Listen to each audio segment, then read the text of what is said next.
Assalamualaikum Pak Ustadz, mohon dijelaskan tentang alam kubur. Apa betul ketika di alam kubur ada pertanyaan, misalnya siapa Tuhanmu, siapa nabimu, apa kiblatmu, apa kitabmu, dan lain-lain. Alam kubur nih ya.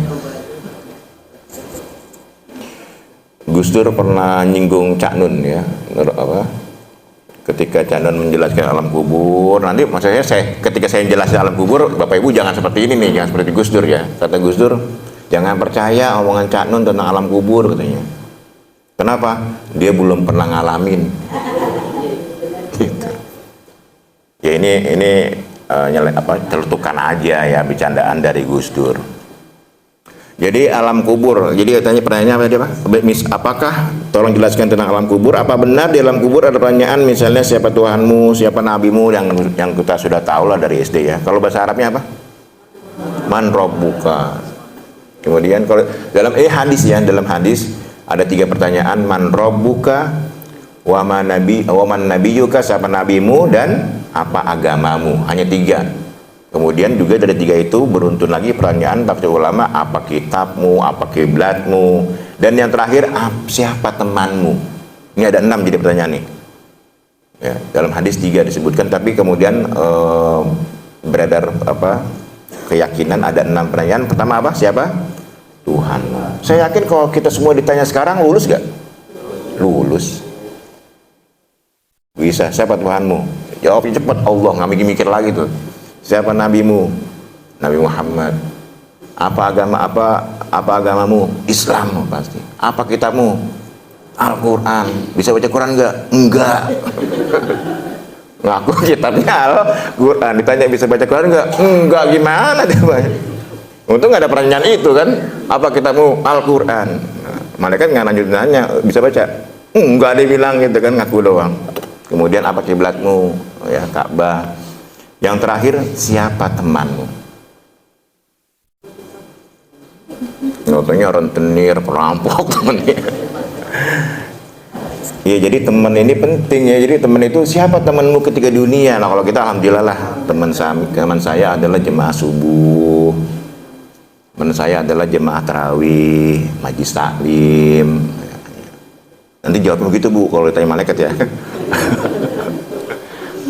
Jangan temennya artis yang suka ke klub malam, yang gitu. Ya boleh temen dengan artis boleh, tapi menjadi sahabat di dunia itu adalah orang-orang yang soleh lah. Ini sebenarnya bocoran ya dari Nabi, bocoran. Tapi kalau ada umat Nabi Muhammad orang Islam ketika di alam kubur nggak bisa jawab, keterlaluan. Orang udah dibocorin kok. Satu-satunya pertanyaan yang dibocorin adalah pertanyaan alam kubur. Kalau Bapak Ibu tanya anaknya lagi tes ujian masuk sekolah, nggak ada bocoran Bu. Hanya pertanyaan alam kubur yang ada bocorannya. Jadi keterlaluan sebenarnya kalau nggak bisa. Tapi sekali lagi dalam Al-Quran dijelaskan, Allah akan meneguhkan orang beriman ketika ditanya dalam kubur. Nggak semuanya, walaupun kita hafal sekarang, ketika ditanya man rabbuka, orang yang tidak diteguhkan oleh Allah imannya akan terbata-bata menjawabnya. Kan kalau ini kalian saya menjelaskan alam kubur ya. Jadi orang yang diteguhkan imannya oleh Allah itulah yang akan bisa menjawab pertanyaan-pertanyaan itu. Itu kan hanya sebenarnya intro saja ketika disambut oleh malaikat apa? Munkar dan Nakir. Dalam sebuah hadis dijelaskan munkar akan berbentuk menggunakan pakaian hitam, warna hitam gitu, nggak dijelaskan pakaiannya ya. Kemudian Nakir berwajah biru. Nah ini gambaran saja, gambaran bagaimana mencekamnya alam kubur. Terutama bagi orang-orang kafir, wah itu mencekam sekali. Karena alam kubur ini merupakan alam alam ketiga dari kehidupan manusia. Yang pertama, alam apa? Alam ruh. Jadi manusia sebelum diciptakan, sebelum masuk ke rahim ibu, itu namanya alam ruh. Allah sudah, kita ini sebelum lahir udah dicatat sama Allah di Al Mahfud. Oh ada si Nabhan, ada Pak Asep, ada Pak Nanang, gitu. Semuanya udah, tapi dalam bentuk ruh. Ketika sudah siap diciptakan manusia, ditanya oleh Allah, apakah kalian bersaksi bahwa aku adalah Tuhanmu? Gitu. Ditanya, alastu birabbikum gitu. Allah bertanya, apakah aku Tuhanmu? Maka kita menjawab, bala syahidna. Kami bersaksi ya Allah. Jadi ruh kita ini sebelum masuk ke rahim ibu itu ditanya oleh Allah, apakah aku sebagai Tuhanmu? Kami bersaksi bahwa engkau adalah Tuhanku. Nah, ketika siap barulah masuk ke alam rahim. Kemudian setelah itu baru usia kurang lebih 9 bulan 10 hari lahir anak manusia. Nah, pindah dari alam rahim ke menuju ke alam dunia. Nah, kita sekarang ini berada di alam dunia. Jadi alam barzah alam keberapa? Keempat ya, bukan ketiga berarti kan. Jadi pertama alam ruh, kemudian kedua alam rahim. Nah, alam ruh dan alam rahim kita nggak tahu nih, nggak sadar. Ya nggak tahu gitu ya. Tahu-tahu lahir aja di dunia kan. Tapi prosesnya seperti itu. Makanya ketika ada sabda Nabi kullu mauludin yuladu al fitrah, itu bahwa setiap manusia lahir dari rahim ibunya dalam keadaan fitrah. Karena memang bayi itu lahir dalam keadaan bahwa dia bersyahadat, bersaksi bahwa Allah adalah Tuhannya. Makanya anak kecil sebelum balik, walaupun dia non-Islam, meninggal dia masuk surga. Tidak ada tuh pertanyaan man robuka, nggak ada. Jadi man robuka itu pertanyaannya oleh orang yang mukallaf, sudah balik. Kalau belum balik tidak ada pertanyaan itu. Atau para nabi, para syuhada itu terbebas dari pertanyaan alam kubur. Nah, mudah-mudahan kita termasuk orang yang dibebaskan, nggak ditanya. Lihat, Pak Nabahan sering azan nih, sering nyuting sering syuting ke YouTube. Udah nggak usah ditanya gitu di alam kubur. Dan di alam kubur itu nanti kan barzah alam dunia dulu ya, alam dunia ini ya serang kita ini. Alam dunia itu ibaratnya alam untuk mengumpulkan bekal. Alam dunia adalah alam untuk mengumpulkan bekal. Boleh, dunia mata'un. Dunia itu adalah untuk bersenang-senang, silahkan. Kalian boleh bersenang-senang.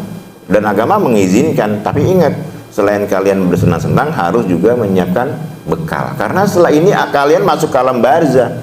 Yang di situ adalah alam barzah itu alam persiapan menuju alam akhirat. Warming up-nya lah, pemanasan. Kalau dia masuk surga, maka dia akan menerima pemanasan masuk surga. Dan dia berangan-angan, ya Allah cepetin bangkitin aku lagi nih dari dalam barzah gitu. Karena sudah tidak sabar ingin masuk ke dalam surga. Jadi digambarkan nikmatnya surga. Sementara orang yang masuk neraka digambarkan bagaimana sisatnya api neraka. Maka memohon pada Allah tunda akhirat, tunda gitu. Jangan sampai datang akhirat sehingga mereka masuk ke dalam neraka. Nah, itu alam kubur ya. Jadi kalau ditanya apa betul ada pertanyaan seperti ini? Ya betul ya. Ini bocoran dari Nabi apa yang akan ditanya oleh malaikat di alam kubur nanti. Tapi sekali lagi hanya orang yang diteguhkan imannya oleh Allah yang bisa menjawab pertanyaan-pertanyaan itu ya. Jadi nggak usah dihafalin Pak, nggak usah dihafalin gitu ya. Karena otomatis kita kan gini Pak, siapa yang bisa menjawab man robuka? Siapa Tuhanmu? Allah. Kan jawabnya Allah nih. Siapa orang-orang yang bisa menjawab itu? Ya tentunya orang yang sholat. Karena dalam sholat itu kan kita sering membaca syahadat, asyhadu alla ilaha illallah, minimal kan itu dalam tahiyat. Pasti orang yang bisa menjawab itu adalah orang yang sholat. Ketika ditanya man nabiyuka, siapa nabimu? Siapa yang bisa yang bisa menjawab itu? Ya kembali lagi orang yang sholat juga. Karena ketika sholat ada Allahumma sholli ala Muhammad wa ala ali Muhammad, ya kan? Kemudian madinuk apa agamamu? Itu tuh orang yang sholat, karena orang yang sholat adalah orang yang beragama Islam. Apalagi? Apa kiblatmu? Ya orang yang sholat juga, karena orang mau sholat kan menghadap kiblat. Apa kitabmu? Al-Quran. Ya orang kita dalam sholat baca Al-Fatihah, baca surat pendek. Orang yang baca Quran kan. Kemudian, nah ini yang terakhir, ma ikhwanuka, man ikhwanuka, siapa sahabatmu? Nah tentunya kita berharap karena kita sholat berjamaah, maka inilah teman-teman kita nantinya ketika berdiri dalam satu saf. Jadi semuanya itu jawabannya adalah orang yang konsisten mendirikan sholat dengan baik.